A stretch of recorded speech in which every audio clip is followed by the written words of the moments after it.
مدافع ولایت، defender of ولایت۔ صحیح بخاری کا ایک جملہ قیامت تک کے لیے ایک ایسی دلیل بنتا، ساخطۃ حتی ماتت۔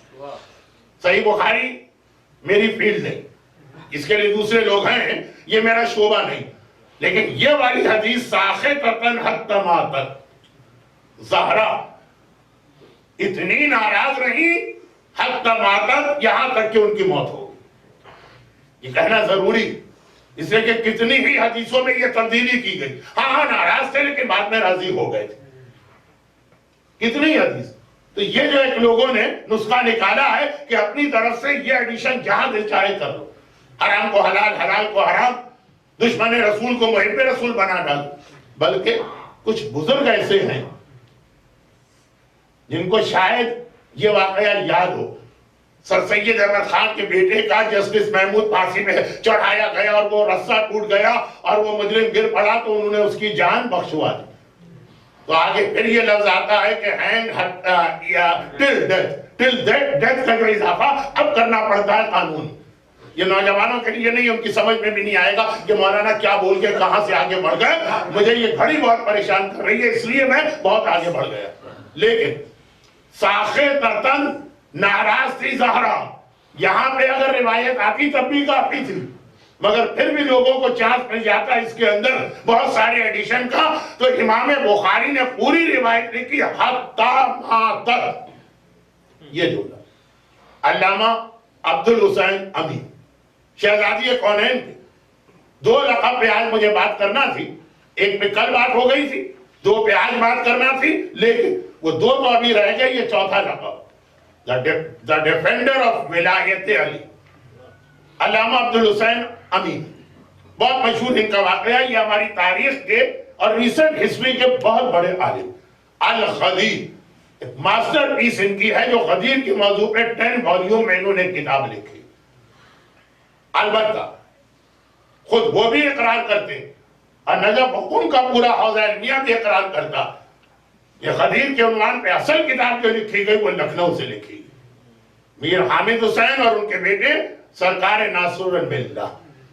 کیونکہ آج کل ہمارے بچوں کو ہماری ہسٹری نہیں پتا تو ذرا سا انفیریٹی کمپلیکس میں ہندوستان پاکستان کے علماء وہ سارے کے سارے بیکار ہوتے ہیں، جو کچھ ہے وہ نجف اور قم کا حوزہ، ان کی عظمتوں میں کس کو شک، مجھ سے زیادہ کس نے تقریریں کی ہوں، لیکن خود وہ یہ مانتے ہیں کہ غدیر کے موضوع پہ پہلا ماسٹر پیس جو آیا وہ سرکار ناصر الملہ کی ابقات اور پھر الغدیر علامہ امینی۔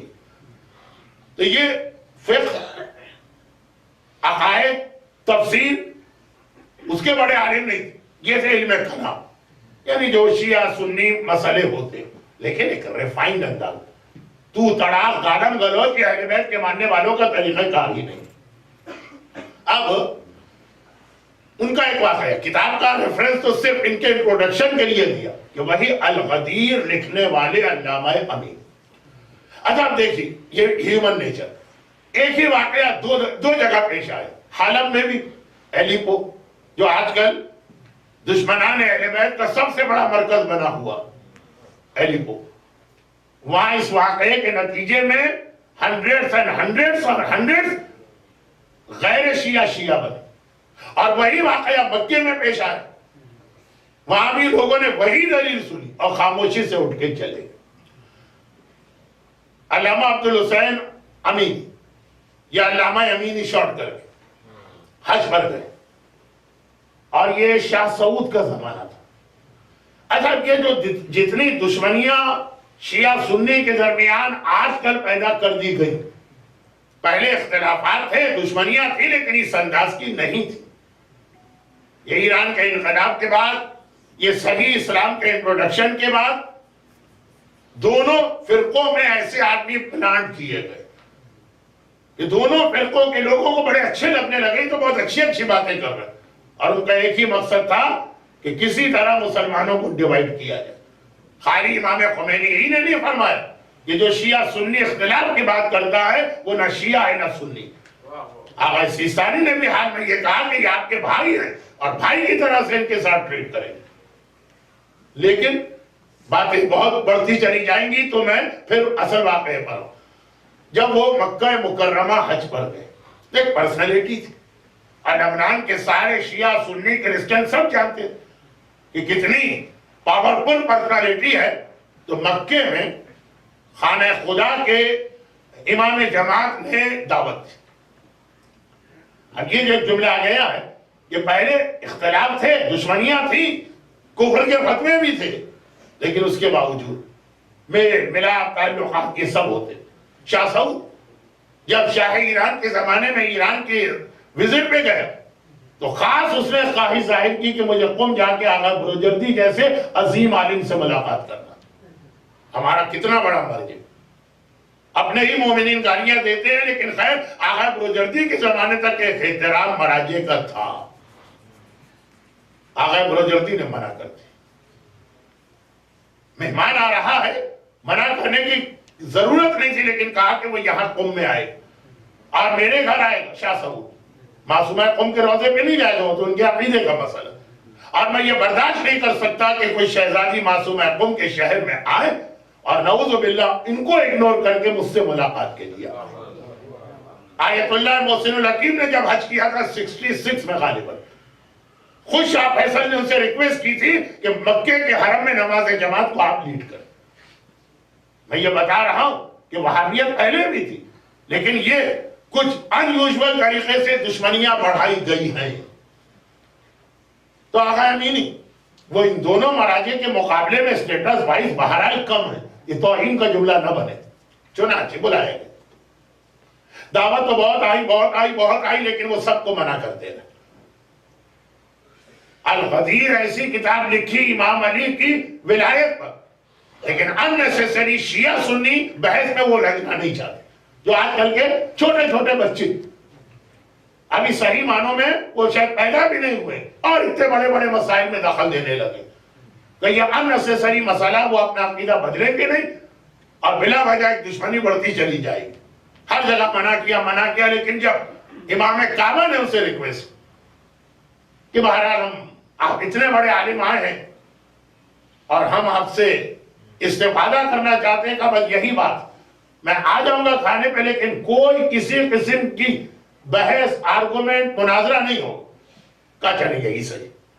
آ گئے، مکے کے سارے بڑے علماء جمع کیے گئے. یہ ایک شیعہ عالم کے آنر میں دعوت دی جا رہی، اور اس کے بعد کھانے کے بعد بیٹھے ہوئے تو کسی ایک عالم نے، سب پری پلان تھا، کہا کہ میں خالی بیٹھے ہیں، بکبک گپ شپ غیبتیں تہمتیں جہاں بات شروع ہوتی، کتنی ہی اچھی بات آپ شروع کر کے شیطان اس کو ڈائیورٹ کر کے حرام کی جانب لے ہی جاتا. تو اس نے کہا بات بڑی اچھی کہی، کلمۃ حق یراد بہل باطل.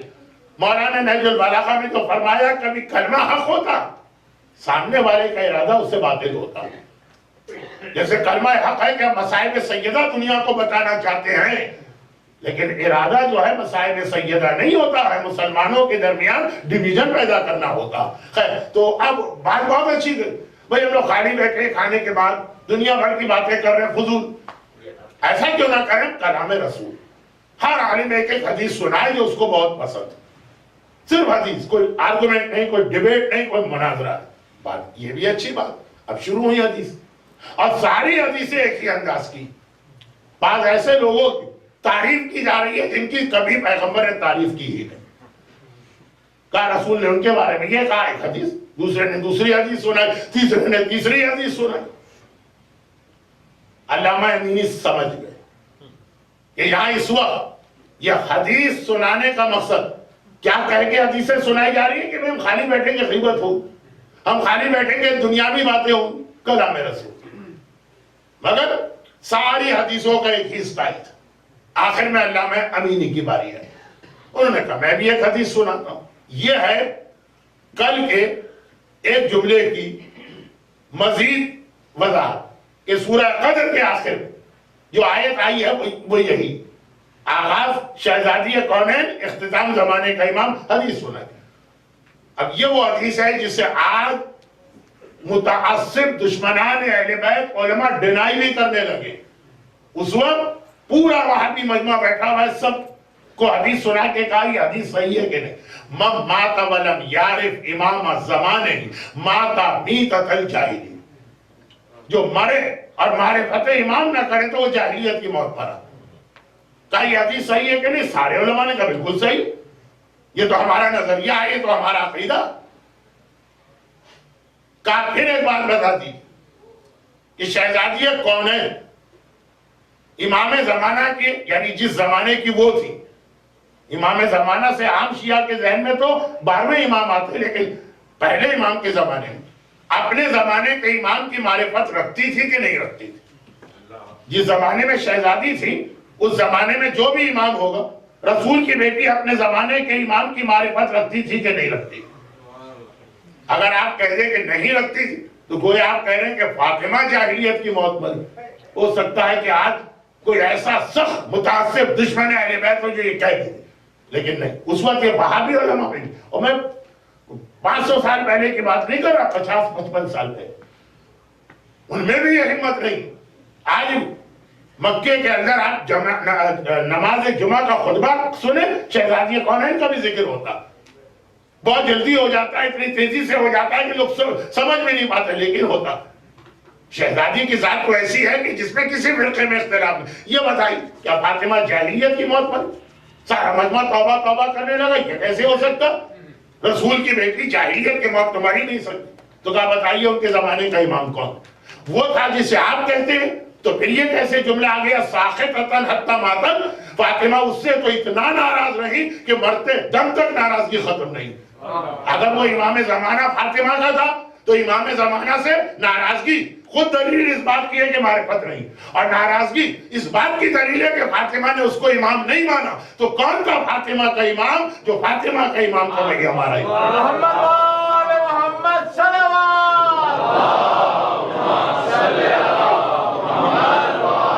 برحمتك يا أرحم الراحمين، وصلى الله على محمد وآله الطاهرين۔